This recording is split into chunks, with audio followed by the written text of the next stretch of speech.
وبركاته.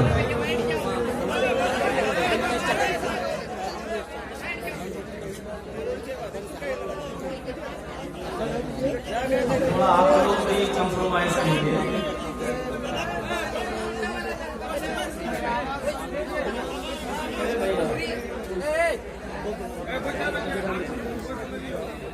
الحمدللہ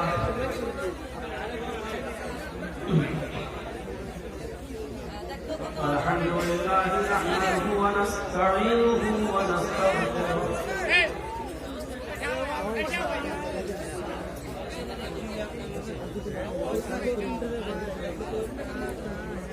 ونعوذ بالله من شرور أنفسنا ومن سيئات أعمالنا.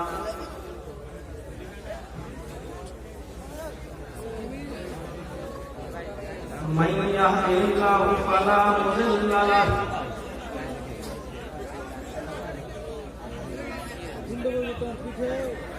ومن يضلل فلا هادي له.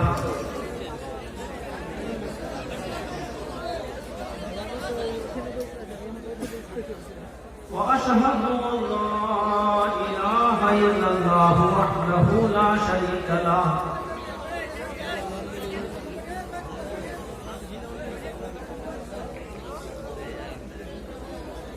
وأشهد أن محمدا عبده ورسوله.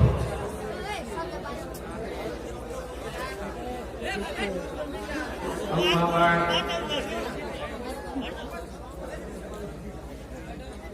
فإن خير الحديث كتاب الله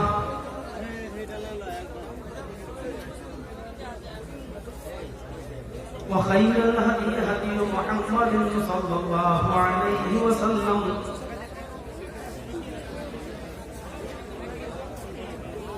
وشر الأمور محدثاتها وكل محدثة بدعة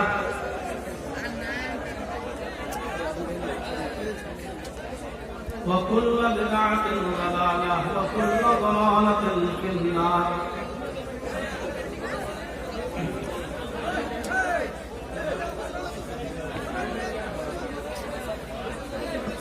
حضرات گرامی، بسط ادب و احترام گزارش ہے کہ دینی مجلس کے آداب کو ملحوظ رکھتے ہوئے آپ حضرات بولے نہیں، ہنگامہ نہ کریں. تو بولنے کا موقع کیسے؟ دینی باتیں اس طرح سنی جاتی ہے گویا کہ آپ کے چڑیے پر آپ کے سروں پر پرندے بیٹھے ہو. اس لیے آپ حضرات سے ادب و احترام کے ساتھ گزارش ہے کہ شانتی بنائے رکھ کے بولنا بند کریں.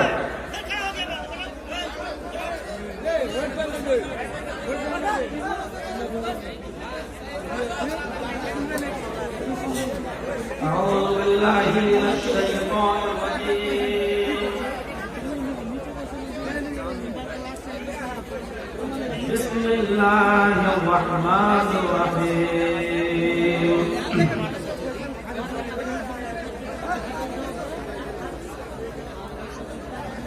قد أفلح المؤمنون الذين هم في صلاتهم خاشعون والذين هم عن اللغو معرضون والذين هم للزكاة فاعلون والذين هم لفروجهم حافظون إلا على أزواجهم أو ما ملكت أيمانهم فإنهم غير ملومين. فمن اتبع وراء ذلك فأولئك هم العادون.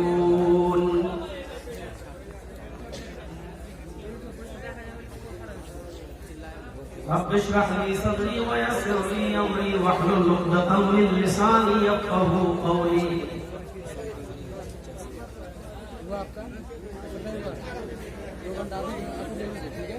اس عظیم الشان اجلاس کے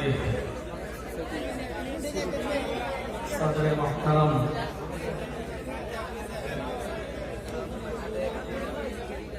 اور معقل ناظرین اجلاس،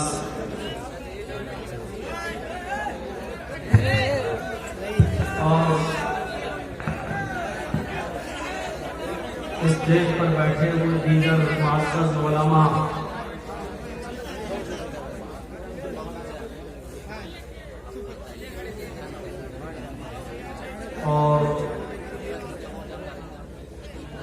معزز سامعین حضرات، پردہ نشین اسلامی خواتین، پیاری ماں اور بہنوں، قوموں، ملت کے لائق بڑ نوجوانوں، مستقبل کے ہونہار عزیز بچوں، رات کے 1 بجے تک آپ نے مختلف علماء کرام سے ان کے مختلف عناوین پر مختلف لب و لہجے میں آپ نے بہت سی باتوں کو سنا ہے، اور رات کے 1 بجے تک بڑے ہی صبر اور تحمل کا مظاہرہ کیا ہے۔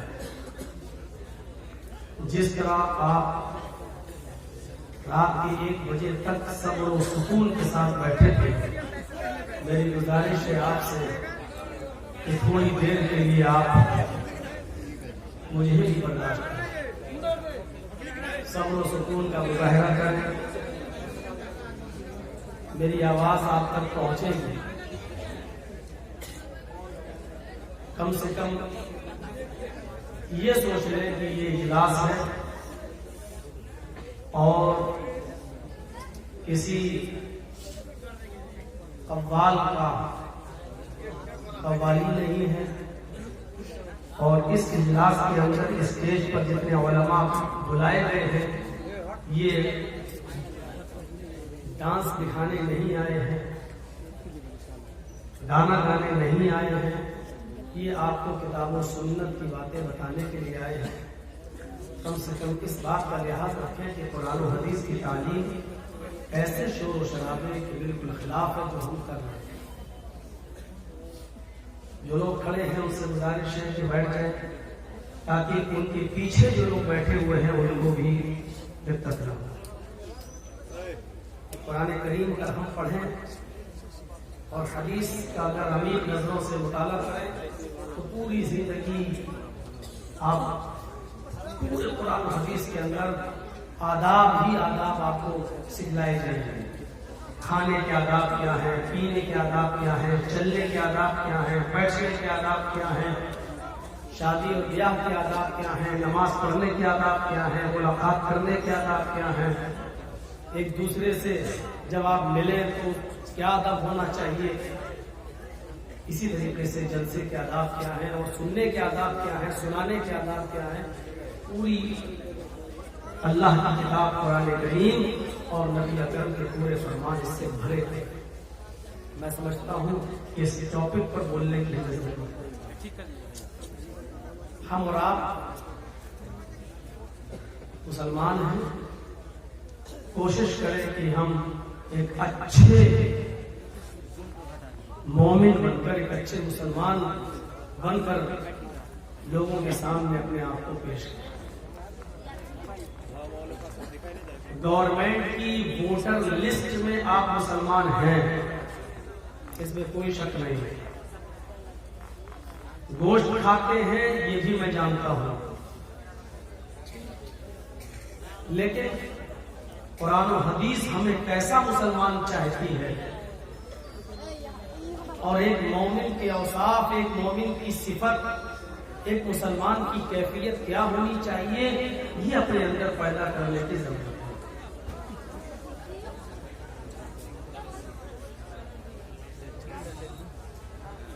وہ کون سا دور تھا اور کون سا زمانہ تھا کہ جنگ میں جانے والے ہمارے مسلمان ساتھی جب سمندر کا سفر کرتے تھے